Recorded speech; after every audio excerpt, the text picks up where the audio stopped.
Selamat pagi, Pak. Baik, pagi ini kita mulai bedah jurnal. Kemudian kemarin yang kita bahas adalah 1,2 azol. Makanya di jurnal ini saya pilih topiknya tentang 1,2 azol. Kemudian saya ingatkan sekarang udah pekan ke-11, berarti kuliahnya tinggal 8 kali dengan hari ini. Kemudian saya sarankan untuk evaluasinya dari jadwal yang kemarin diberikan oleh Verena itu tidak nampak ini untuk evaluasi kapan dilakukan, biar leluasa. Menurut saya ada baiknya kalau di program sehingga tidak terlalu mendadak begitu. Demikian pula nanti rencana untuk ujian akhir semesternya. Baik, kita lanjutkan pembahasan ini. Jurnal yang digunakan adalah Medicinal Chemistry Research. Jurnal ini free sehingga kita bisa akses dari manapun secara gratis. Memang dari kualitasnya masih Q2 tapi sudah mendekati Q1 karena di sekitar 72%. Kalau sudah di atas daripada 75% itu bisa masuk ke Q1. Kemudian ini jurnalnya Coumarinil Pyrazole derivatif dari NH yang nanti dari hasilnya kita lihat bagaimana bioaktivitasnya. Kemudian jurnalnya kemarin sudah saya share sehingga bisa dilihat secara detail.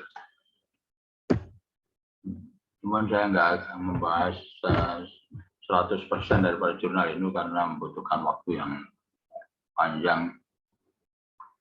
Nah, di jurnal ini hubungannya dengan aromatik heterosiklik adalah senyawa 4A sampai K ini menunjukkan sebagai senyawa azol sehingga relevan dengan perkuliahan kita.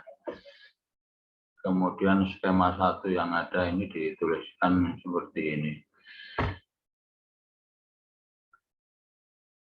Misalnya dalam tahapan A ini bereaksi apa yang digunakan B dan C. Namun demikian di naskah itu sempat disebutkan bagaimana cara membuat senyawa 1. Sehingga nantinya akan kita bahas bagaimana pembuatan senyawa 1, senyawa 2, senyawa 3, dan senyawa 4. Kemudian yang diuji bioaktivitasnya adalah azol ini, maka nanti akan ada data daripada bioaktivitas dari azol. Baik, sebelum ke situ saya mungkin kalau ada yang belum pernah mengetahui, saya sebutkan tentang kondensasi Knoevenagel. Reaksi kondensasi Knoevenagel adalah modifikasi daripada kondensasi aldol, merupakan adisi nukleofilik dari suatu nukleofil ke gugus karbonil yang diikuti dengan dehidrasi sehingga seringkali produk yang terbentuk berupa keton tak jenuh 2 kali ya, alfa, beta, atau enon terkonjugasi.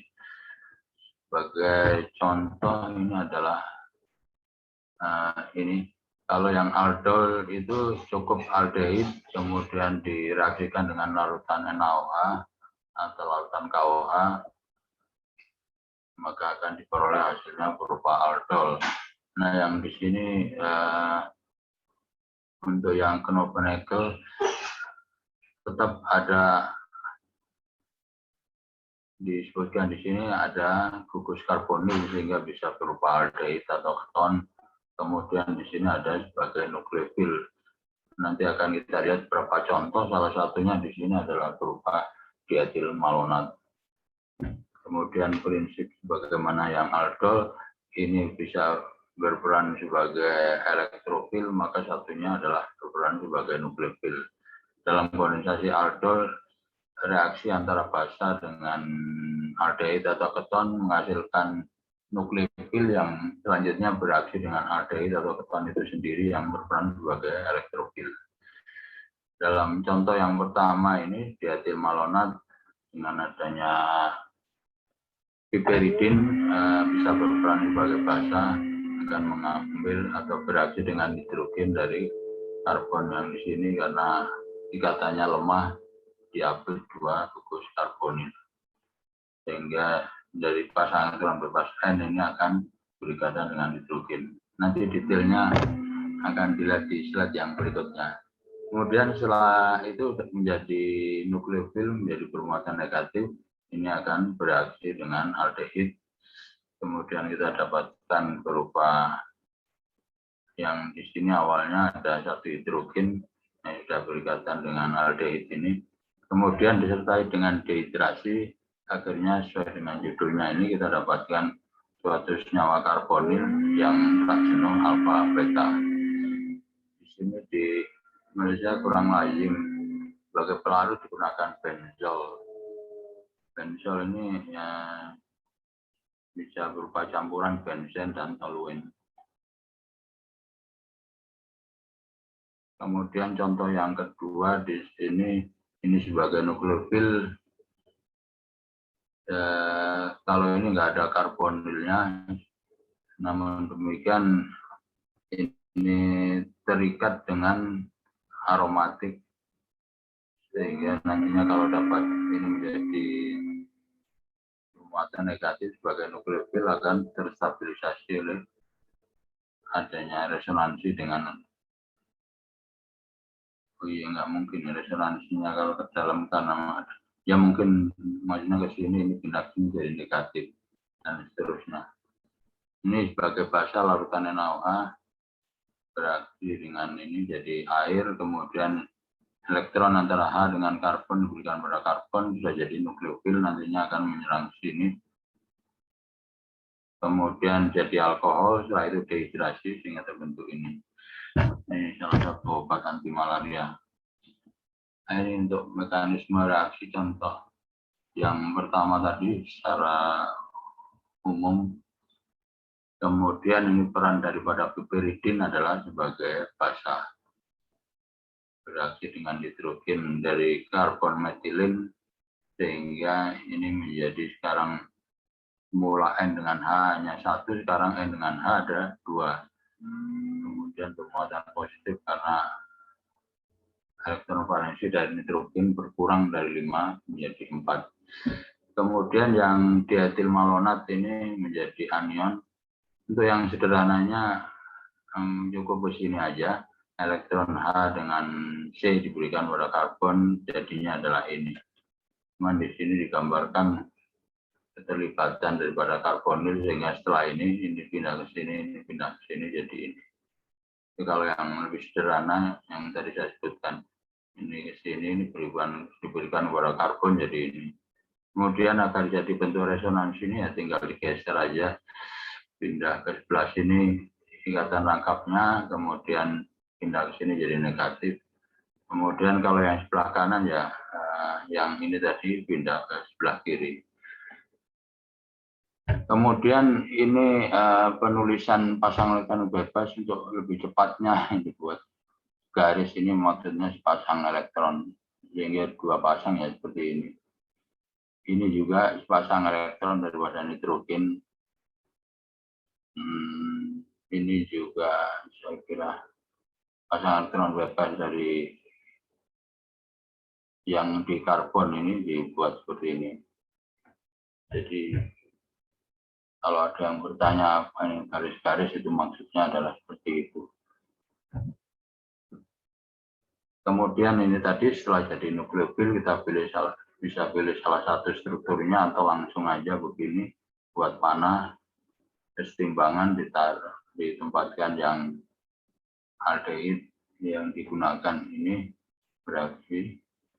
Nah sekarang karbon ini sudah berikatan dengan karbon daripada aldehid. Ini pindah kepada oksigen. Setelah itu ini bereaksi dengan yang piperidin yang sudah menangkap hidrogen tadi. Sehingga hasilnya adalah elektron N dengan H diberikan pada N ini sehingga balik lagi ke semula yang ini sudah menjadi OH. ada 3 pasang elektron bebas sehingga bermuatan negatif, sekarang menjadi tinggal 2. Kemudian setelah itu, nah ini yang proses dehidrasi yang pernah kita bahas dulu. Piperidin menangkap hidrogen ini, kemudian elektron antara karbon dengan hidrogen diberikan untuk membuat rangkap. Nah, hidroksi ini sebagai gugus pergi. Ya, mungkin kontroversialnya seperti ini karena bukan gugus pergi, tapi dalam proses dehidrasi ini sering digambarkan seperti ini. Nah, ini hasilnya dengan adanya dehidrasi yang semula di sini berupa alkohol, pada posisi yang sebelah sini berubah, ini jadi ikatan rangkap. Demikian mekanisme untuk salah satu contoh daripada kondensasi penuh nikel. Nah, sekarang kita lihat, ini tahap yang pertama adalah membuat senyawa nomor 1 sebagai tahap pertama untuk mencapai 1,2 azol yang dikehendaki. Nah, di jurnal itu tidak disebutkan bagaimana rincian daripada membuat ini, tapi penulis menyebutkan referensinya bisa dilihat di sini sebagai referensi untuk membuat senyawa nomor 1. Kemudian dari referensi ini saya crop hasilnya adalah seperti ini, cara membuat senyawa 1. Dari persamaan reaksi ini betul salisilaldehyid, kemudian etil astoatat, kemudian basanya seperti yang penjelasan tadi berupa piperidin, akhirnya kita dapatkan berupa 3 asetil komarin. Sekalian mengenalkan, mungkin sudah dibahas di kimia organik bahan alam, tapi Ersa mungkin semester depan ya. Ini sebagai senyawa heterosiklik dengan heteroatom berupa oksigen. Tidak kita bahas di sini dalam sampai pertemuan akan ke berapa, ke 10, karena saya khawatir overlapping dengan yang bahan alam itu. Dan yang jelas di sini adalah cincin heterosiklik. Kemudian ini diberi nama 3 asetil kumarin karena ini kerangka dasarnya kumarin. Kemudian pada posisi nomor 3 ada gugus asetil. Nomor 1, 2, 3. Jadi nomor 3 sebagai 3 asetil kumarin. Kemudian sintesisnya bagaimana dilakukan kita bahas, cukup sederhana kalau ditulis hanya 2 baris, 2 kalimat saja. Kalimat yang pertama menyebutkan kita punya salisilaldehyid 0,2 mol, masanya sekian. Kemudian yang kedua etilastoastat, ini dicampur.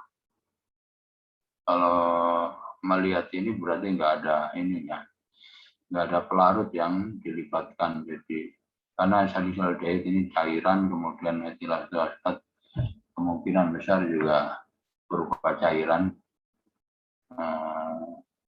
Dari 2 cairan itu didinginkan. Cuman nggak jelas ini proses pendinginannya pada suhu berapa dan bagaimana cara mendinginkan itu, apakah yang sederhana ya didinginkan dengan es gitu. Kalau lebih dingin lagi, misalnya campuran dari garam dengan es, ini nggak jelas berapa suhunya. Ya sederhana diasumsikan ditambahkan es saja. Nah, jadi 2 ini dicampur, masukkan labu, kemudian didinginkan. Setelah itu disiapkan piperidin sebanyak 2 ml. Kalau 1 tetes itu ada 1 mili 20 tetes, berarti ya ini ada 40 tetes gitu. 2 ml piridin ditambahkan, jadi 2 ini diaduk pada kondisi dingin, kemudian dimasukkan piridin tetes demi tetes. Kalau misalnya ingin nggak capek tangannya begitu ya, di labu tadi kita tempatkan corong pisah, kemudian piridinnya ini kita masukkan di corong pisah, kemudian kita putar pelan-pelan gitu, maka akan netes secara pelan. Nah, kemudian setelah dicampurkan ini, setelah diaduk, kemudian setelah 20 menit ini timbul endapan berwarna kekuningan. Nah, ini yang merupakan produknya berupa 3 hasil kemarin. Kemudian endapan yang diperoleh tersebut disaring, filter off, maksudnya disaring. Kemudian setelah disaring, dicuci dengan etanol. Di padatan tadi dicuci dengan cara diguyur begitu dengan etanol. Kemudian setelah dicuci etanol, ya tentunya ini disaring yang menggunakan, kalau mau sederhana ya hanya pakai kertas saring, pakai corong begitu. Setelah itu di padatan tadi diguyur etanol sampai basah begitu. Kalau kurang mantap ya beberapa kali, misalnya sampai 3 kali atau 5 kali. Setelah itu padatan yang diperoleh dikristalisasi dengan campuran etanol air 3:7, kemudian diukur titik lelehnya di 120 derajat Celcius. Kemudian rendemennya dihitung ketemu 83,6%. Nah, terkait dengan tahap yang pertama ini bisa kita bahas secara detail atau hanya sebagian. Yang pertama, agar kenal kondensasi Knoevenagel untuk mendapatkan 3 hasil kemarin, silakan dicoba bagaimana mekanisme reaksinya menggunakan ini, mekanisme yang ada di sebelah sini. Namun demikian saya tawarkan apakah ini dibahas secara mendetail, termasuk mungkin ya kaitannya dengan praktikum atau apa ini, dengan penelitian ini, rekristalisasi begitu, kalau perlu dibahas ya bagaimana tekniknya. Kemudian kalau ini karena bukan senyawa yang baru, karena mengulang begitu, maka cukup dilaporkan titik lelehnya. Kemudian kalau mau dikonfirmasi, biasanya hanya pakai NMR proton saja sudah cukup. Kemudian yang kedua, selain mekanisme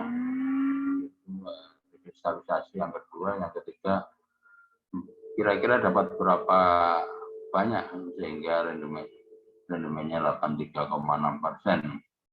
Kalau dirasa perlu dibahas, bisa kita bahas 3 hal. Satu, mekanisme reaksi, kemudian yang kedua adalah prinsip daripada kristalisasi, kemudian yang ketiga adalah bagaimana mendapatkan rendemen 83,6% ini berapa yang diperoleh. Karena ini kita sudah dapatkan datanya, ini berapa banyak yang direaksikan gitu.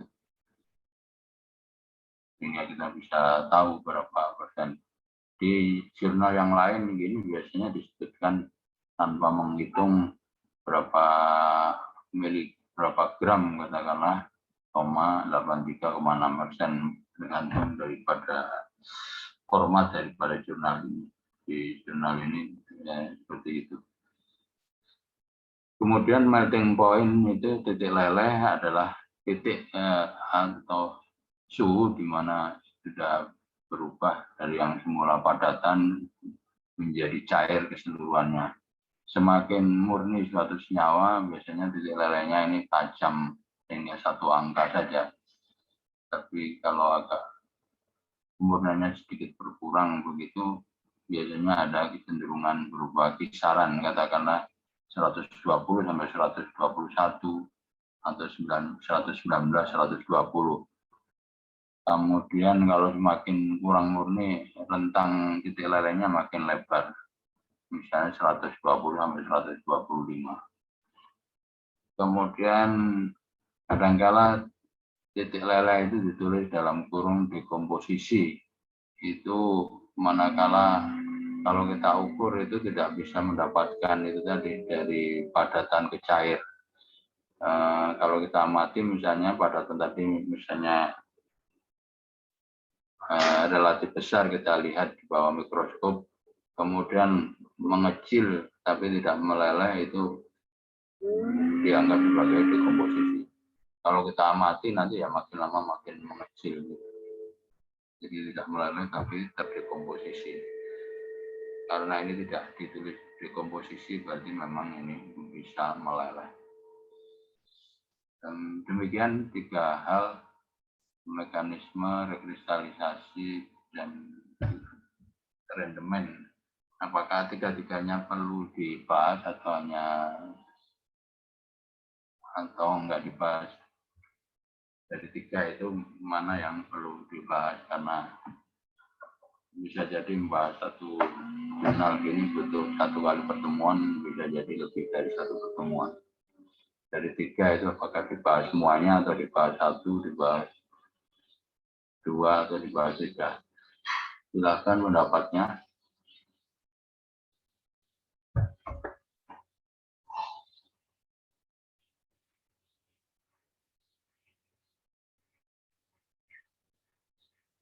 Silakan.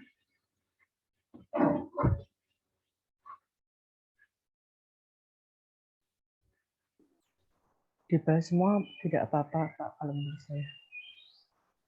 Baik, kalau dibahas semua nggak apa-apa, kita mulai dari mekanisme reaksi. Silakan reaksi dari salisilaldehid ini dengan etilacetat dengan basa berupa piridin. Ini bagaimana mekanismenya sehingga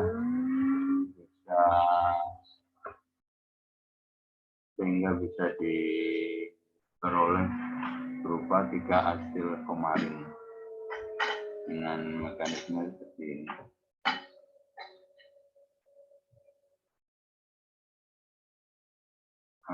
Ini yang saya sayangkan yang mana?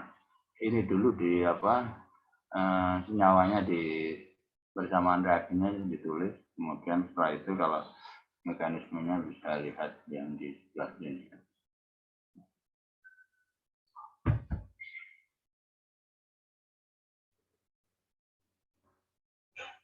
Saya lupa pertemuan terakhir kemarin yang terakhir mengerjakan untuk diikuti bersama sampai siapa gitu.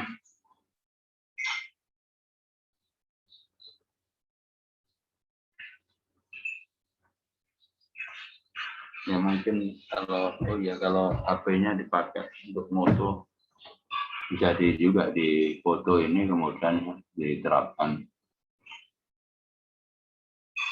Piridin sebagai basa akan bereaksi dengan hidrogen dari karbon metilin. Karena diapit 2 gugus karbonil, maka ikatan C dengan H menjadi lemah. Kemudian ini jadi bermuatan negatif sebagai nukleofil, kemudian akan bereaksi dengan senyawa karbonil, dalam hal ini adalah berupa aldehid, hingga ini menyerang ke sini. Kemudian nantinya jadi OH, dan seterusnya nanti kita bahas.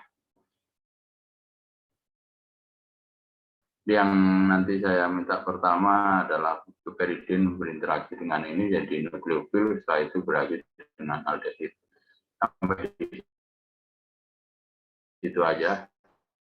Kemudian dilanjutkan yang berikutnya, bagaimana peran daripada gugus hidroksil ini sehingga nantinya kita dapatkan 3 asetil komarin.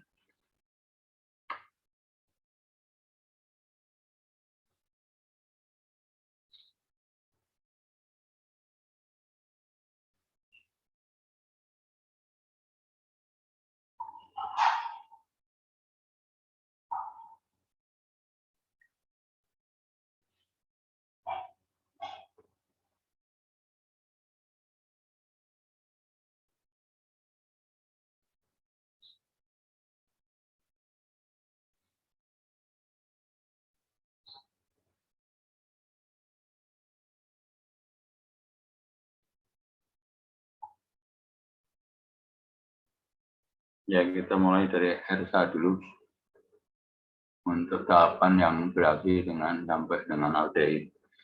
Kemudian nanti yang berikutnya yang melibatkan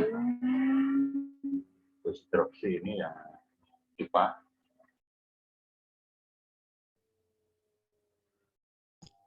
Pak, mohon maaf kalau saya cenderungnya di pertemuan selanjutnya bagaimana, Pak? Soalnya laptop saya rusak, Pak. Ini pakai laptop kakak, Pak. Iya, Mohon maaf, Pak. iya nggak apa-apa. Jadi saya ngerjakan di oret-oretan ini, Pak. Nggak bisa lewat jendral. Oh begitu. Oke. Soalnya laptop saya lagi rusak, Pak. Iya, iya.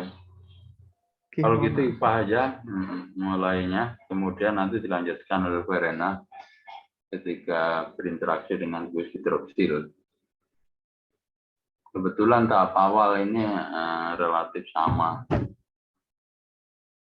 Piridin akan berakhir dengan hidrogen dari metilin, kemudian dapat ini intermediat ini, nah, kemudian berakhir dengan aldehyde. Sebagai aldehyde adalah berupa salisylaldehyde.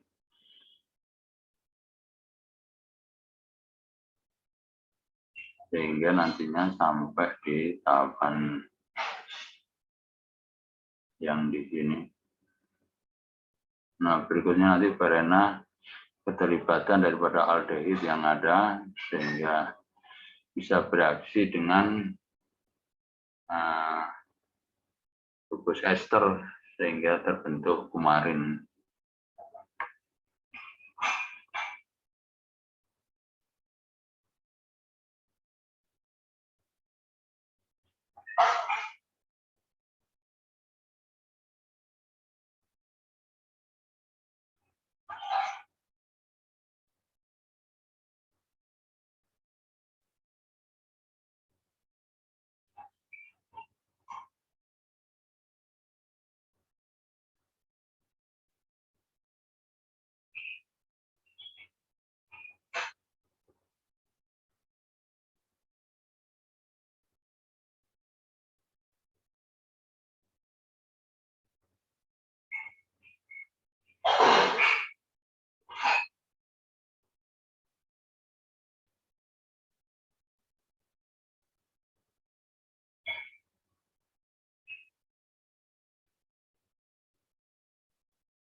Silakan Ipa, bisa di-share.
Ya Pak, saya izin share.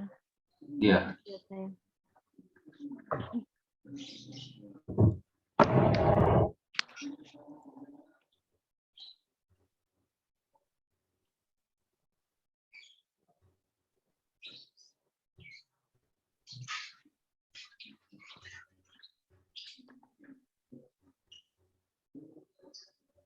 Jadi dimulai dari piperidin ini, penjelasan ini menyerang pada hidrogen, lalu membentuk resonansi.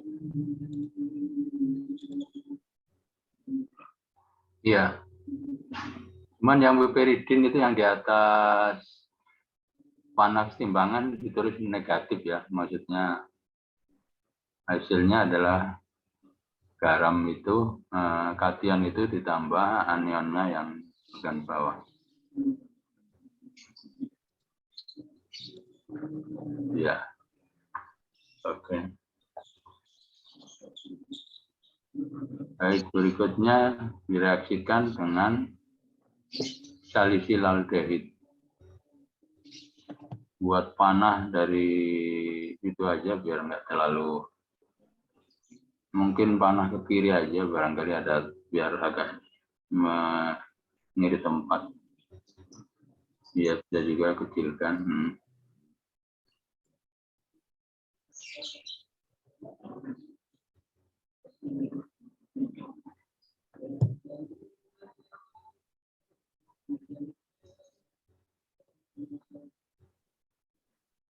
Nggak usah digambar lagi, langsung panah aja ke bawah. Tapi panahnya timbangan kalau nggak salah. Biar ngiri tempat, panahnya digeser ke sebelah kanan aja.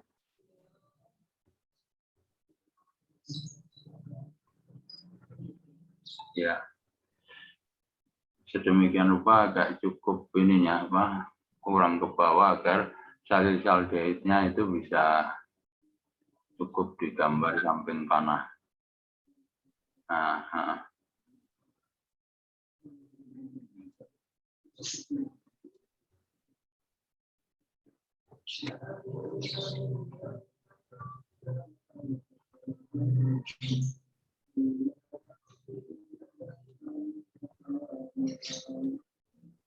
Iya.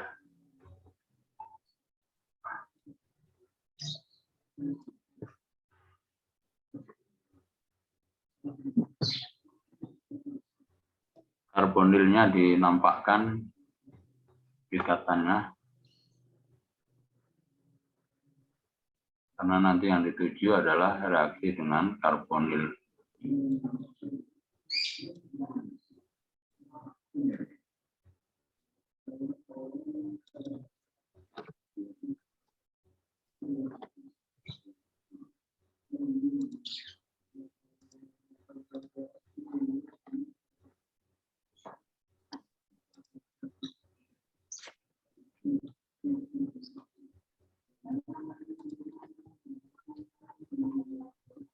Iya, cuman reaksinya akan ke bawah sehingga salisialdehyde-nya itu ditaruh di samping kanan daripada panah itu.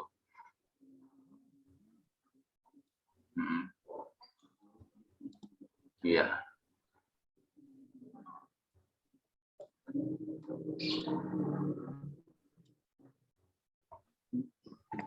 Nah, sekarang nukleofilnya sudah siap yang bagian atas, elektrofilnya siap di bagian bawah.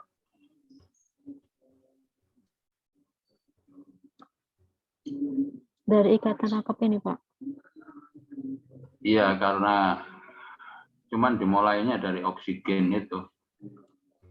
Oksigen yang bermuatan negatif dilengkapi dengan pasang elektron bebas dulu.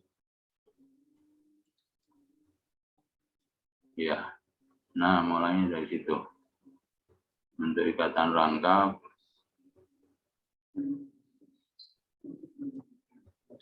Iya.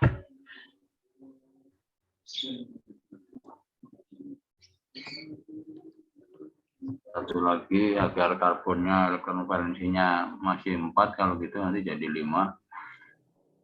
Dipindahkan ikatan rangkapnya dari C ke O. Ya.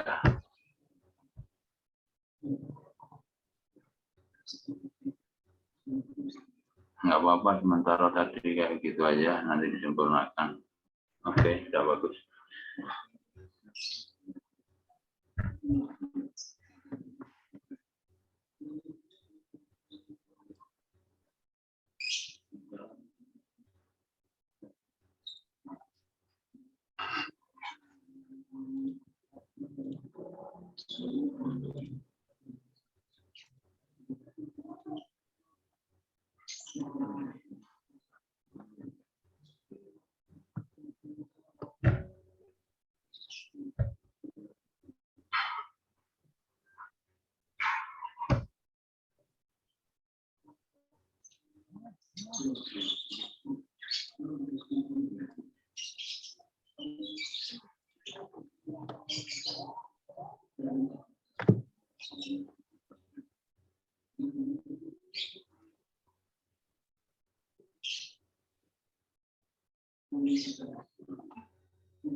Harus ditaruh di bawah karena panahnya ke kiri. Tanda keseimbangan.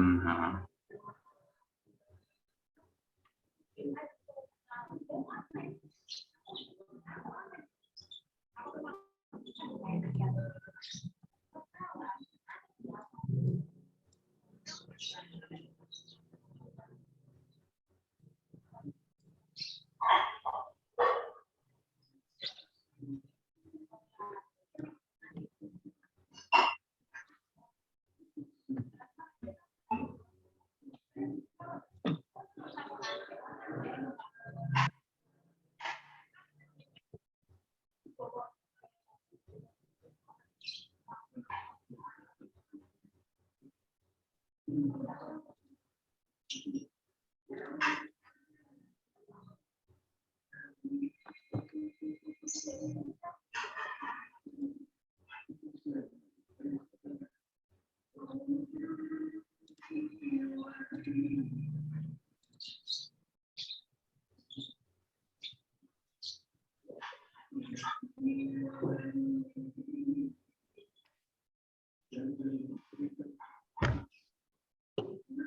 hasil samping berupa piridin digambarkan di atas struktur itu atau di bawah. Yang ini Pak. Ya, itu di copy. Cuman negatifnya dikurangi ya, karena itu justru ditambah. Oke. Gambar di atasnya atau di bawah mana? Oh, ya itu kalau keseimbangan ke kiri ditambah, yang atas itu dikasih negatif.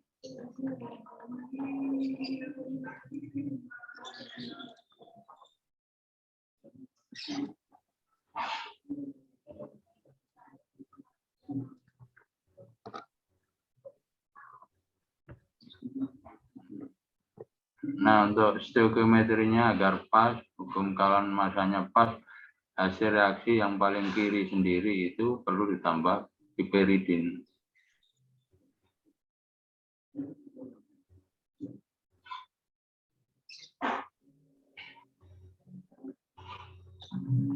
Di mana Pak? Ya, bisa di atas atau di bawah daripada struktur yang besar itu tambahkan piperidin.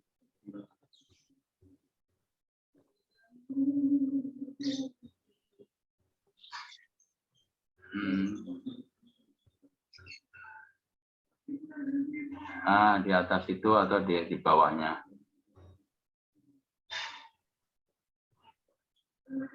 Copy ya. Ke kanan lagi. Tuh. Terus. Benar. Gambarkan struktur piperidin.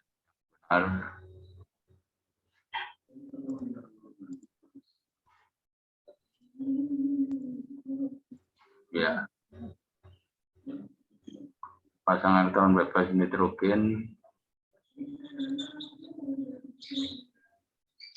Nah, itu akan menangkap hidrogen dari karbon yang diapit 2 gugus karbonil itu.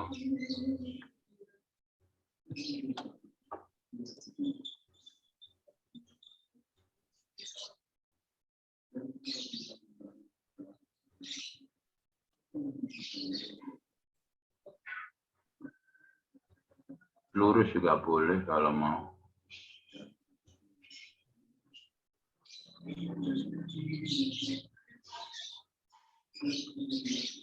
Ya, nanti dibetulkan. Kemudian elektron antara itu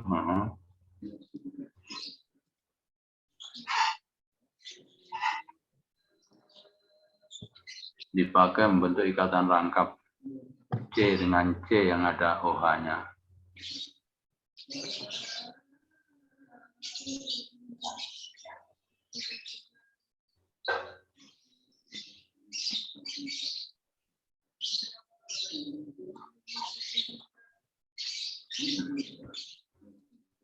OH-nya lepas.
piperidinnya jadi ya.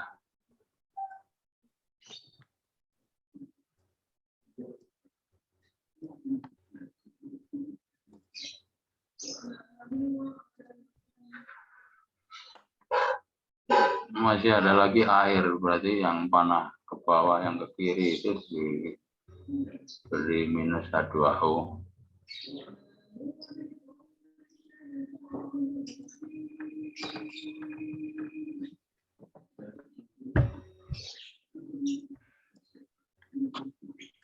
Ya, berarti kebalikannya, panah yang di atas ditambah H2O. Jadinya tambahnya nggak perlu, hanya H2O. Oke.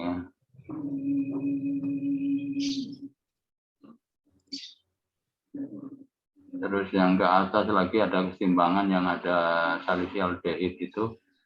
Kalau ke bawah ditambah, berarti kalau ke atas dikurangi salisialdehid. Yang mana, Pak? Yang ada salisialdehid.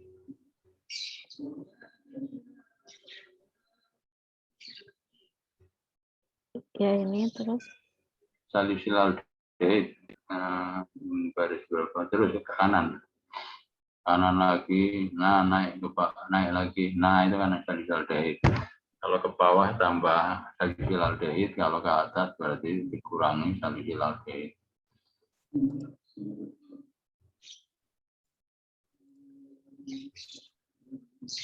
Ya.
Begini, Pak. Salisialdehidnya dinaikkan. Terus geser kanan dari sampingnya di situ. Kalau ke bawah tambah salisialdehid, berarti ke atas dikurangi salisialdehid, dikurangi negatif.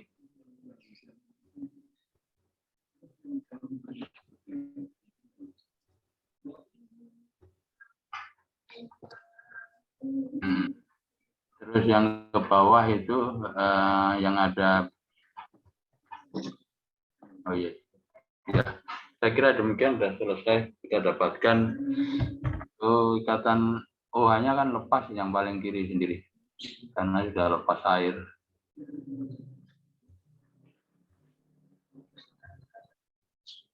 Nah, kiri paling bawah, yang di atas, OH di atasnya itu kan sudah lepas. Oh, panahnya kurang ya satunya tadi. Lepasnya air kan harus disertai dengan lepasnya OH juga.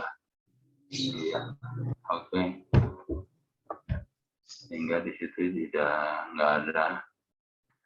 Itu produknya sesuai dengan yang kita gambarkan tadi. Ada ikatan rangkap, kemudian dari alkena pada posisi alfa beta terhadap gugus karbonil. Kita resume dari atas. Mungkin ada yang tanyakan, tahap pertama ini yang berupa kondensasi Knoevenagel. Hasilnya masih belum berupa 3 astil kemarin, tapi kondensasi Knopen-Evelnya sudah dituliskan, jadi melibatkan bahasa berupa piperidin.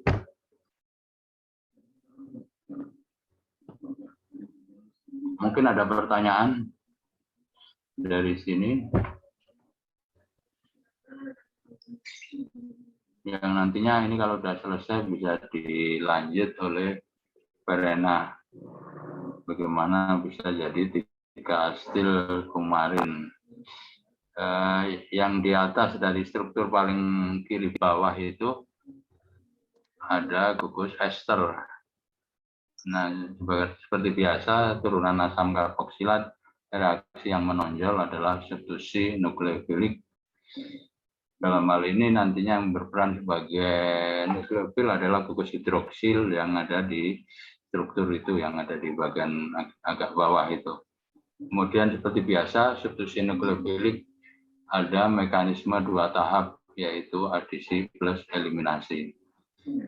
Sehingga nanti cincin kumarin bisa terbentuk dari reaksi tersebut. Silakan berikutnya Verena, ini kalau bisa di save kemudian dikirim lewat WA group. Ya, baik.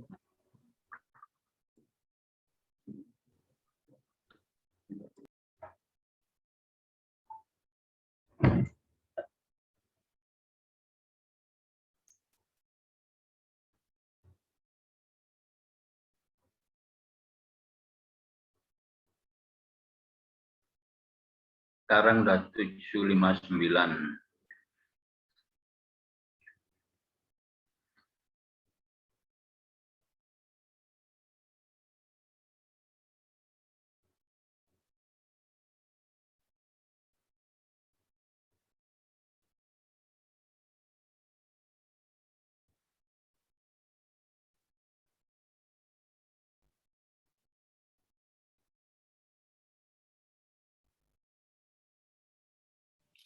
Sebentar ya Pak, saya coba buat ikan browse dulu. Iya.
Kalau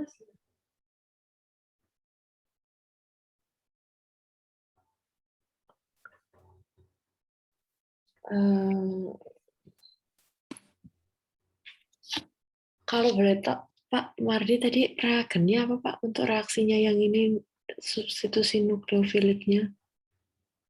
Nggak perlu itu, jadi ini aja sudah bisa. Ada ikatan rangkap di samping daripada karbon itu. Oh ini bentar, ini kurang satu. Iya. Kemudian kan nukleofilnya tadi di bagian hidroksi sini ya Pak? Iya. Oh elektrofilnya yang di ikatan rangkap Pak? Jadi dari hidroksi akan menyerang karbonil dari ester. Oh dari sini ya Pak? C. Menuju ke situ dari alkohol. Ya. Oke. Seperti biasa adisi plus eliminasi. Oke. Begini.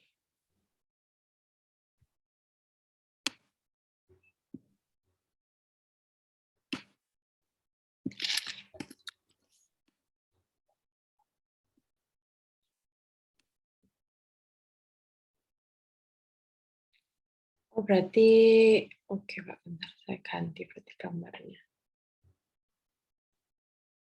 Sementara nggak apa-apa pakai garis saja. Kemudian nanti disempurnakan. Oh pakai garis yang panjang gitu Pak? Ya betul. Oke. Bisa. Ini. Terus.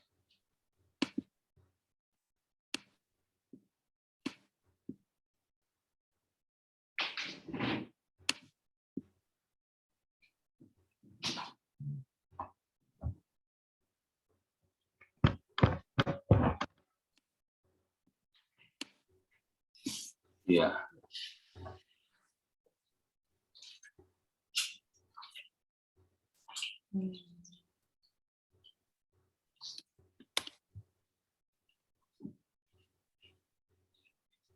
Oke.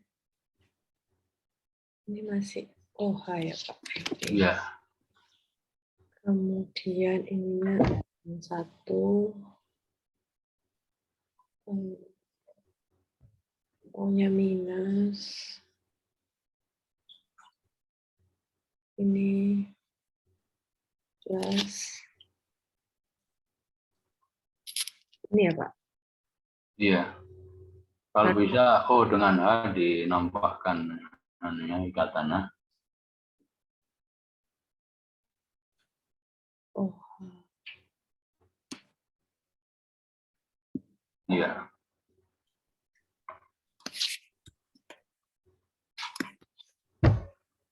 Oke. Seperti biasa, oksigen nggak biasa bermuatan positif. Jadi elektron antara O dengan H diberikan kepada oksigen.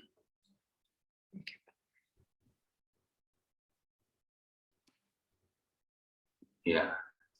Kemudian ditangkap oleh yang di atas. Oh belum ya. Oh keliru saya. Jadi setelah adisi biasa dilanjut dengan eliminasi. Nah, panah yang bawah itu dihilangin aja dulu. Oke Pak. Nah sekarang eliminasi. Eliminasi. Yang tereliminasi yang ini Pak atau? Biasanya ditandai dengan terbentuknya gugus karbonil kembali, lepasnya gugus pergi. Ya seperti berarti biasa. Kembali gitu Pak. Ya. Gugus perginya lepas dari ester. Yang metoksi ini ya Pak, gugus perginya? Ya.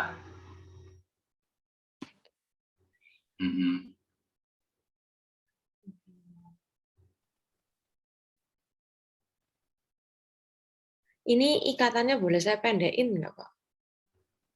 Nanti aja, biar kita fokus menyelesaikan dulu, baru nanti dirapikan. Oke.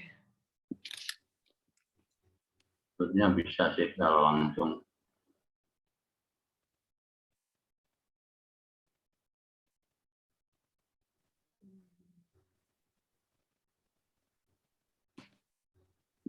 turunin aja bawah. Terus.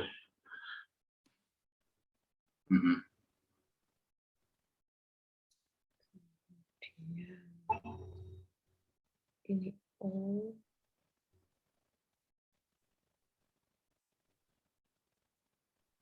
Ini O minus.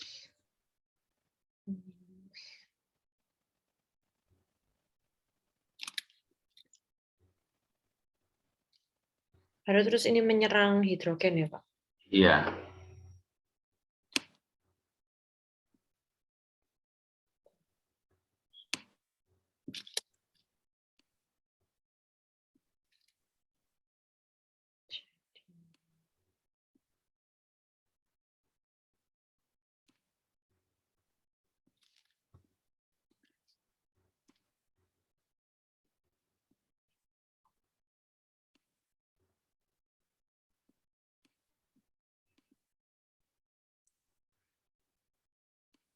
Yang metanol ditulis di atas panah aja, biar yang kiri itu hanya kumarinnya.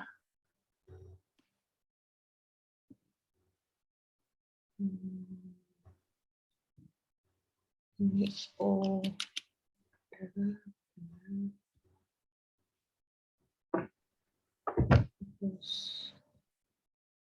Ini ya, Pak? Ya, sekarang dirapikan cincin yang ada oksigen. Cincin berapa itu kalau dihitung?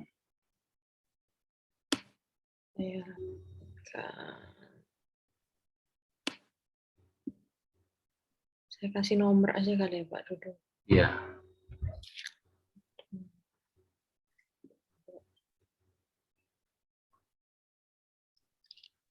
Oh, bukan yang gitu ini. Boleh juga sih. Ya. Terus ke bawah. Fokus di cincin aja dulu sementara. Sudah 1, 2, 3, terus ke bawah oksigen dapat nomor 4 ya. Iya, Pak.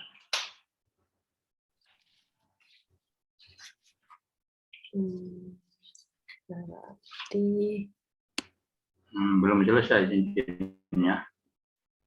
Kalau begitu nanti dikira cincin 4. yang 5 ya, enggak? Iya, sebelah kiri daripada oksigen itu nomor 5. Yang ke bawah sendiri.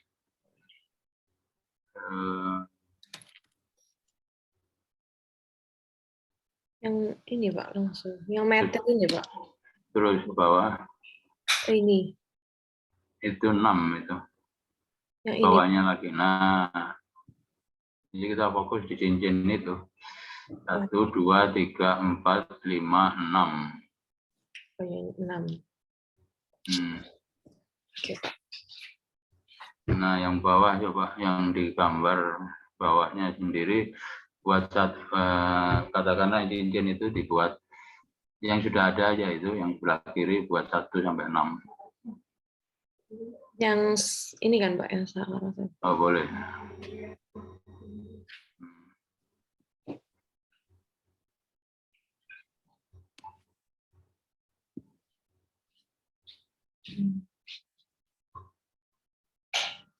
Yes. 1, 2, 3, 4.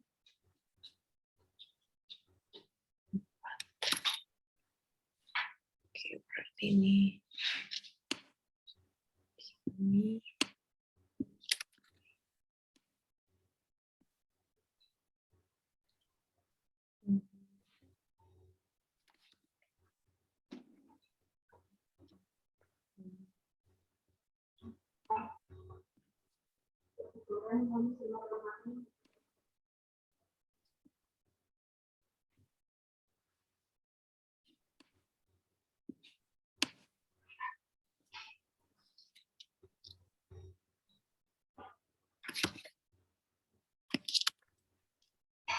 Iya, Pak. Iya. Yang lain dirapikan, yang belum. Nomor 5 dengan 6 masih belum. Oh iya, Pak. Ini saya rapikan dulu.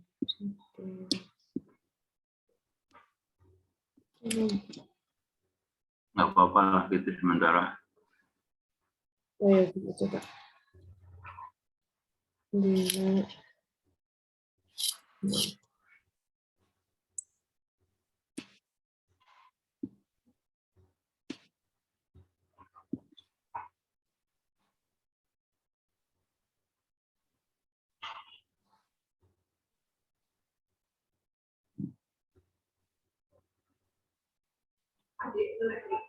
Ini, Pak.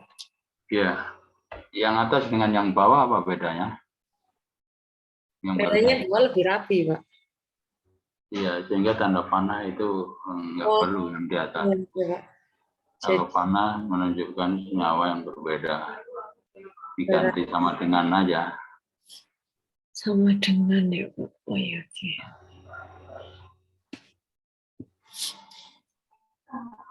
Ya, demikian untuk akhir daripada pembentukan 3 stil kemarin.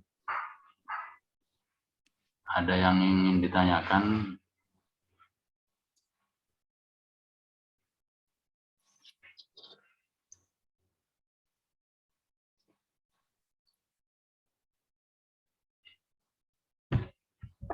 Baik, kalau nggak ada, kita lanjut. Tadi 3 hal, yaitu mekanisme reaksi, yang kedua adalah kristalisasi, yang terakhir adalah rendemen. Kita rendemen dulu aja yang dibahas.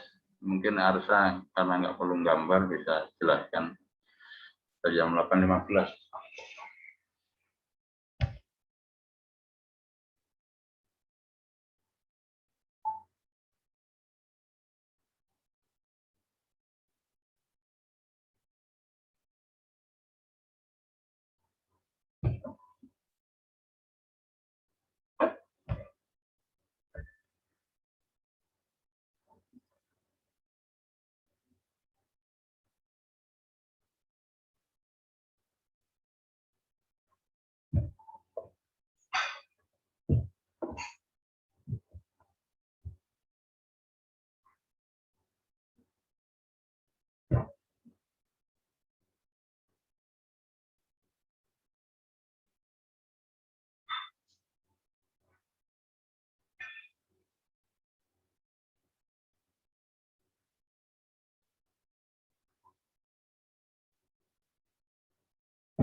Silakan Arsa, berapa banyak yang bisa diperoleh dengan rendemen seperti itu?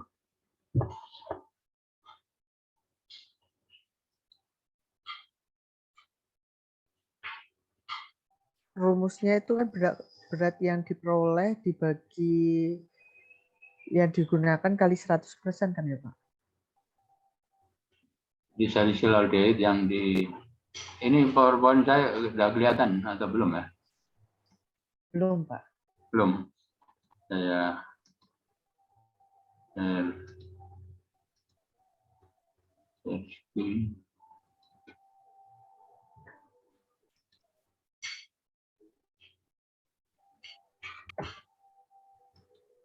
ya, salicylaldehyde yang direaksikan 0,2, ini juga 0,2, berarti ini berapa banyak yang diperoleh? 0,2 mol, ini 0,2 mol. Berarti ini yang diperoleh berapa mol? Hasil kemarin.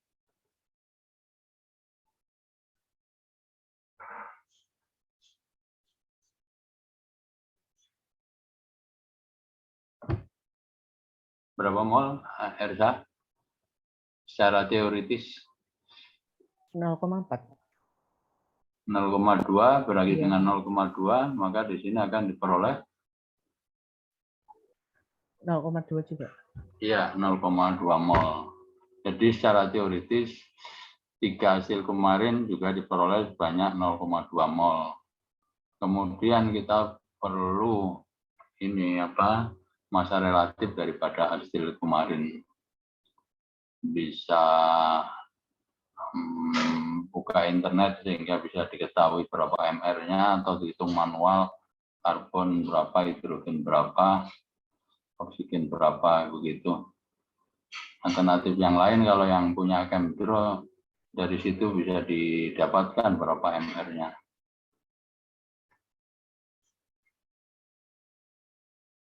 Nah, kemudian setelah tahu MR-nya 0,2 dikalikan MR-nya, maka berapa yang diperoleh secara teoritis itu bisa diketahui dari perhitungan itu. Ini saya coba ketik. 37 gram Pak yang saya peroleh.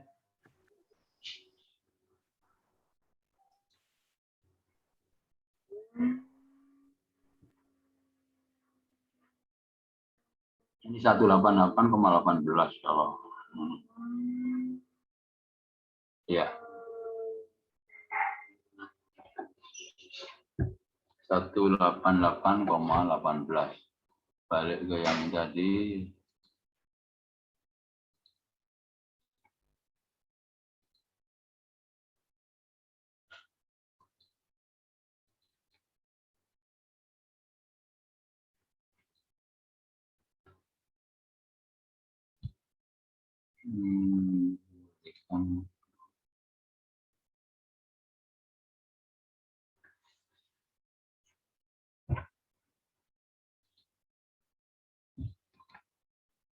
Udah nampak yang apa PowerPoint saya?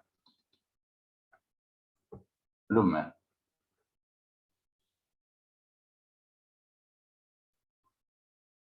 Sudah, Pak. Sudah. Jadi yang secara teoritis yang diperoleh adalah 0,2 kali 188,18. Ketemu berapa itu? 37,636 Pak. Yang diperoleh manakala rendemennya 100%. Nah ini rendemennya adalah 83,6%. Berarti yang tadi secara teoritis itu dikalikan 83,6%, itu hasilnya. Begitu untuk menghitung rendemen biasanya diperoleh adalah dari hasil eksperimen dibagi dengan hasil teoritis. Karena kita nggak tahu berapa hasil eksperimen tapi sudah diinformasikan rendemennya, maka bisa kita hitung hasil yang diperoleh adalah 83,6% dikalikan itu. Tapi kalau misalnya kita melakukan eksperimen sendiri, mendapatkan ini merupakan hasil pembagian antara hasil eksperimen dibagi hasil teoritis kali 100%. Demikian untuk tahap 1 belum selesai. Kemudian kalau untuk yang salah satu pemurnian adalah bisa memanfaatkan cara rekristalisasi. Biasanya relatif sulit untuk yang menentukan berapa pelarut yang digunakan untuk rekristalisasi itu. Nah, di sini digunakan etanol dan air dengan perbandingan sekian. Ini trial aja, tapi kalau misalnya sudah ada eksperimen sebelumnya, begitu bisa diikuti aja. Misalnya ini merefer ke sebelumnya bisa juga. Karena nggak ada data spektroskopi, biasanya ini merupakan senyawa yang sudah dibuat orang sebelumnya. Prinsip daripada rekristalisasi adalah 3 hasil kemarin ini kita masukkan ke ini air etanol 3:1 pada suhu kamar. Umumnya rekristalisasi itu tidak larut, kemudian dengan dipanaskan itu akan menjadi larut, setelah itu didinginkan. Nah, ketika dalam proses pendinginan itu yang diharapkan adalah 3 hasil kemarin ini bisa mengkristal. Dengan mengkristal kemudian bisa disaring. Nah, yang kristal tadi adalah 3 hasil kemarin. Kemudian dalam pelarut yang ada ini adalah pengotor yang tidak mengkristal, sehingga dengan demikian bisa dipisahkan antara 3 hasil kemarin dengan pengotornya. Mungkin sudah dibahas di waktu S1, tapi saya ingatkan lagi. Begitu prinsipnya untuk tahap 1. Sekarang udah jam 7, jam 8.25, 8.26. Berarti udah lewat 10 menit dari yang biasanya. Kalau teruskan aja gimana? Minimal berapa? Minimal sampai 8.40, sehingga nanti tinggal 50 menit gitu. Kalau mau, kalau dirasa juga nggak ada perkuliahan dan nggak jenuh gitu ya bisa diteruskan kalian hingga Kamis nggak ada kuliah lagi. Silahkan gimana pendapatnya.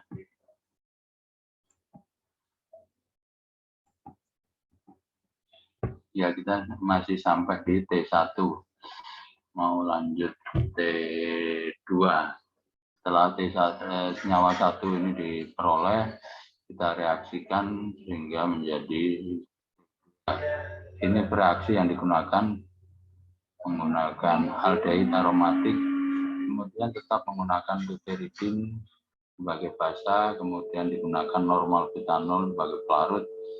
Kalau yang tadi kalau nggak salah suhu rendah, yang di sini itu kebalikannya pada kondisi reflux selama 4 jam. Yang berikutnya kita selesaikan jam berapa ini perkuliahannya, kesepakatannya. Kalau selesai sekarang pun nggak masalah, kalau mau terus katakanlah sampai jam berapa juga masalah, sampai mentok katakanlah 3 kali 50 juga bisa, persilahkan. Tadi yang berpendapat adalah Elsa, berikutnya terkait dengan apa? Ya, 3-3-nya dibahas. Untuk usulan waktu gimana, Ipah? Itu hari ini aja.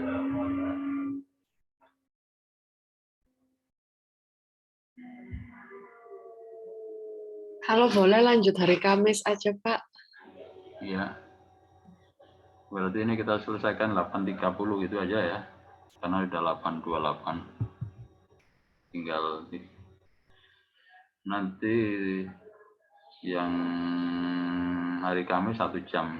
Karena ini udah hampir tambahan 15 menit. Baik, dalam beberapa menit, begitu reaksi yang berikutnya dari senyawa 1 ke senyawa 2 dengan adanya ini.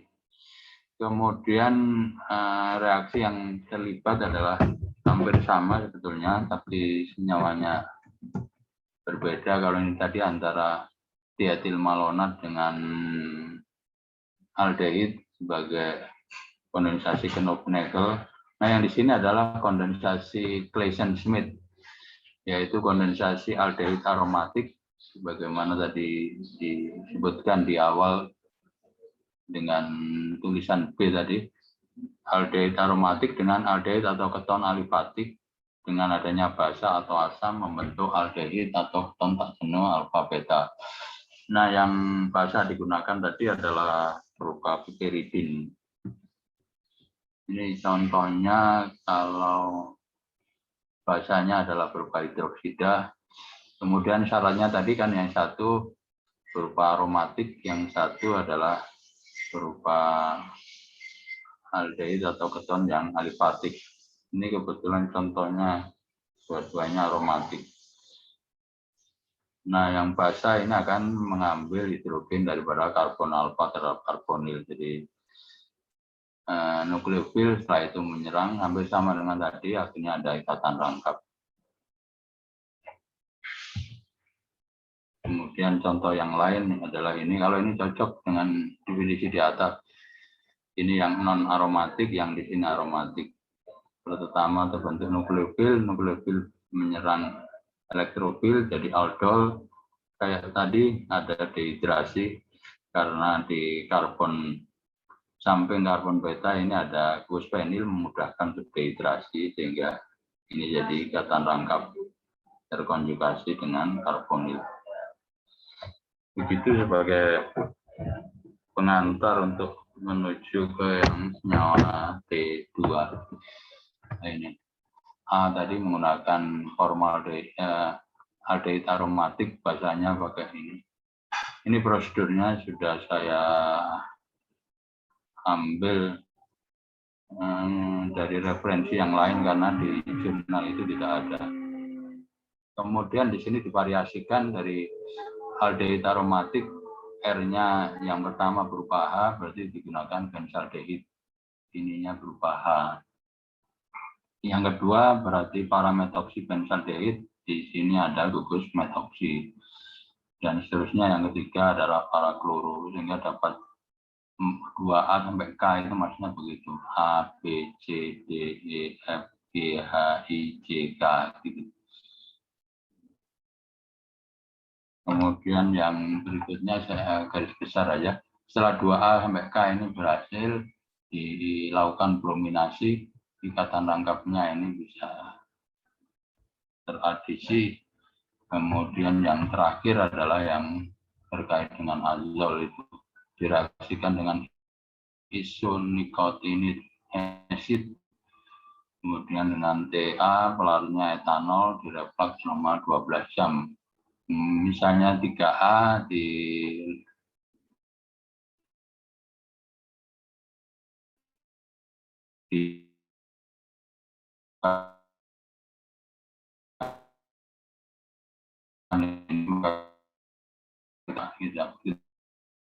kita dapatkan 4C, bereaksi A sampai K. Ini prosedurnya menggunakan referensi yang lain. Nah, bisa kita dapatkan bagaimana prosedur merubah dari sini ke sini dengan persamaan reaksi ini. Demikian saya kira sudah habis. Nah, yang terakhir ini setelah kita dapatkan 4A sampai K, uji bioaktivitasnya, karena ini untuk pengembangan obat tuberkulosis, maka dibandingkan dengan obat tuberkulosis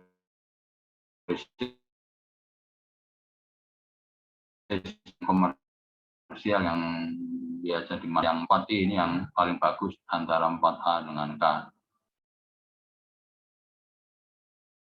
Karena paling rendah, cuman masih lebih tinggi dibandingkan dengan dua